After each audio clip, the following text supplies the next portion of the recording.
Good afternoon, soldiers, family members, staff, friends of the Army, and distinguished guests. My name is Staff Sergeant Daniel Burgess. I began my Army career in 1996, immediately after graduation from high school. In Mayfield Heights, Ohio, I enlisted as an active duty soldier as a fire control specialist until I ETS from active duty in 2000. I then joined the reserves and reclassified as a military police officer, and then again in 2010 as a psychological operations specialist while serving in the Army Reserves. In 2000, while still on active duty, I deployed with HHB 16FA to Camp Bondstill in Kosovo. After leaving active duty in 2000, I chose to continue my career with the military in the Army Reserve and joined the 447th MP Company in Akron, Ohio. Although there were many, some of the reasons I chose to serve with the Army Reserves were that I enjoyed being a soldier and I could attend college and further my education while still serving my country. I'm happy to hear the Army Reserves is pursuing a soldier for life concept, which permits soldiers to move back and forth between components effortlessly. This will make it easier for future soldiers to do what I did and get back into the Army.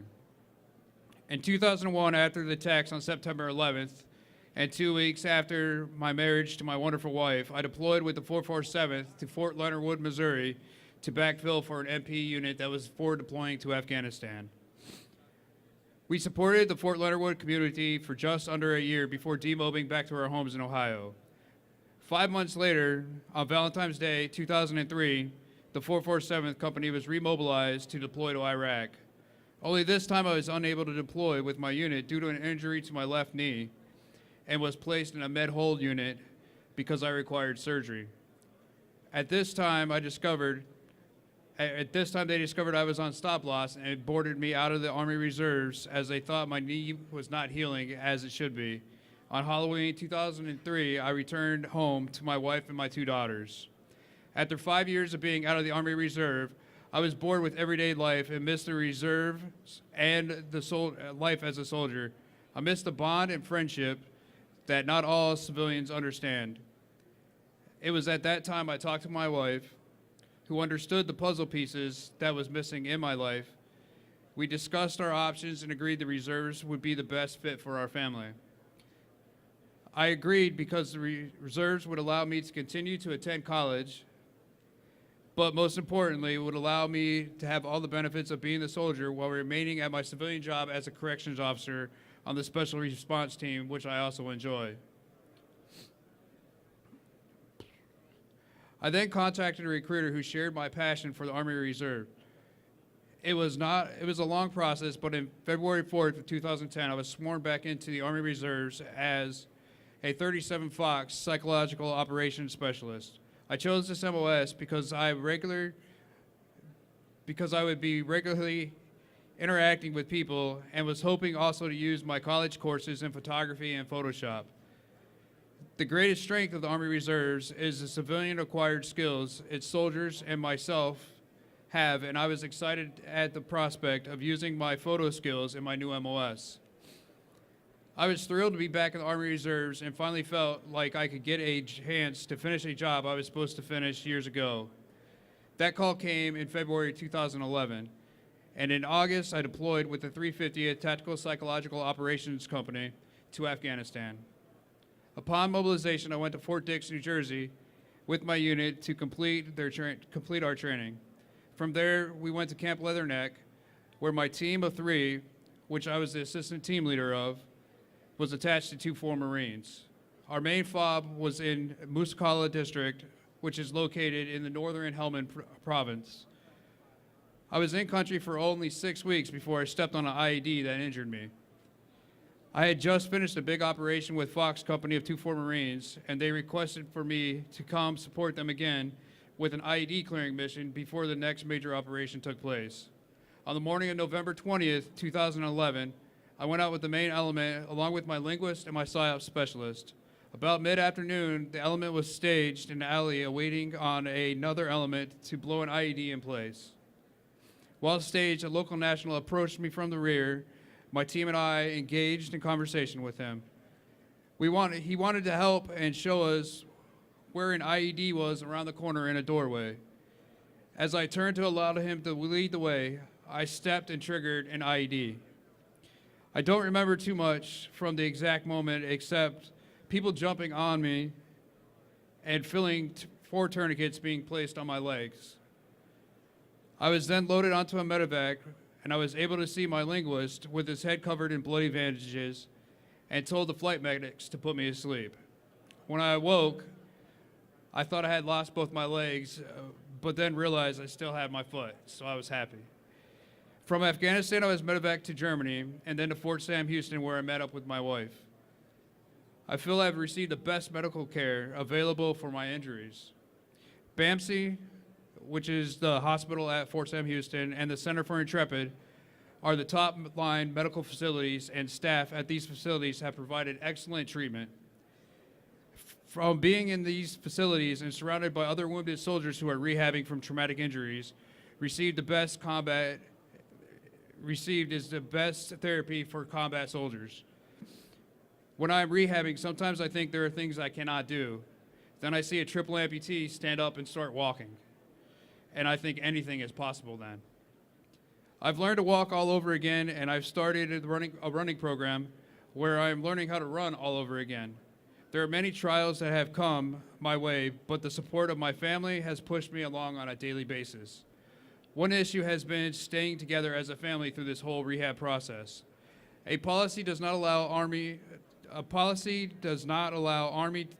reserves to PCS as a reservist with their family through this rehab process as active duty personnel. Throughout the support of the Army Reserve Command and Command Sergeant Major Schultz, I have been able to keep my family together, and we have just been granted a PCS move. I feel the Army Reserve has been a great support to me and my family through the whole rehab process. I have received support from my unit, TUPOG, and AUSA KPOC Command, and the Army Reserve Command.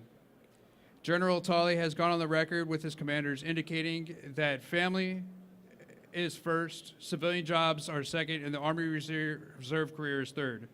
Normally, I would question such a statement from a senior leader, but the backing I have received from Command Sergeant Major Schultz has been exceptional through this whole process and taught me that was a true statement. Receiving the support that I have assures me that I have made the correct choice to be in the Army Reserves. It is support like this that encourages me to rehab and set a goal to continue my career within the Army Reserves. The Army Reserves recognizes soldiers, families, and part of the larger family of the Army. They are a community that looks after its own.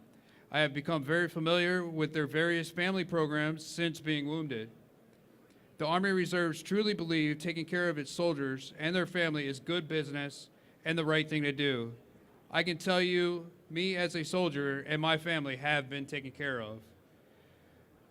Without the Army Reserves, I would not be the man, the NCO, or the father I am today. The Army values have made an impact on me. My work ethic and leadership traits would not have developed into what they are today without my service.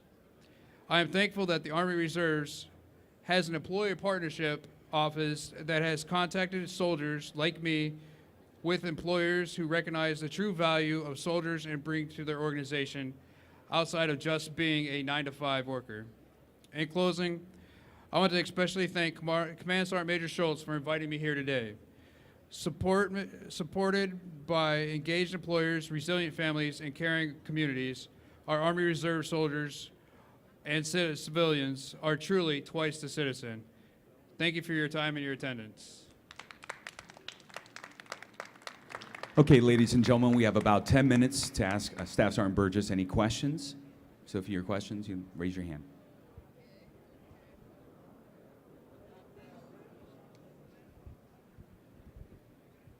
Staff Sergeant Burgess, I came in a little bit behind.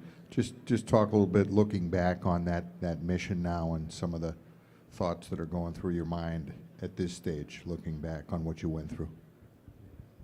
Through when I stepped on an IED and everything, My thought, I mean, being attached to the Marine Corps, it was a different feel, and we were only 3 soldiers attached to a battalion of Marines, and I was very well taken care of. And if I could go back to that day, yeah, I'd change that I wouldn't step on that IED, but I wouldn't change a thing, because from the time I got injured up until right now, and tomorrow and the next day, my care has been exceptional, through the roof, phenomenal. I couldn't pass up anything from it.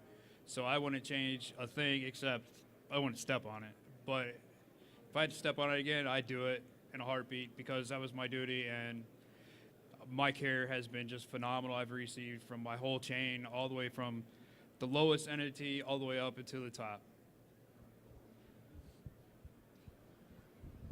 Staff Sergeant, where are you currently located? Are you still at Fort Sam? Yes, sir. Oh, I love San Antonio.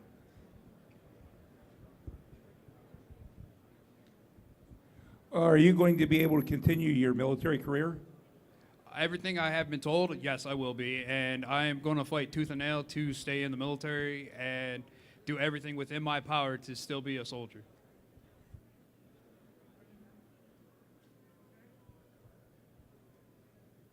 Okay, any further questions? All right. Staff Sergeant Burgess, thank you very much for your presentation. If you'd like to speak with Staff Sergeant Burgess, he'll be right over to the side to answer your questions.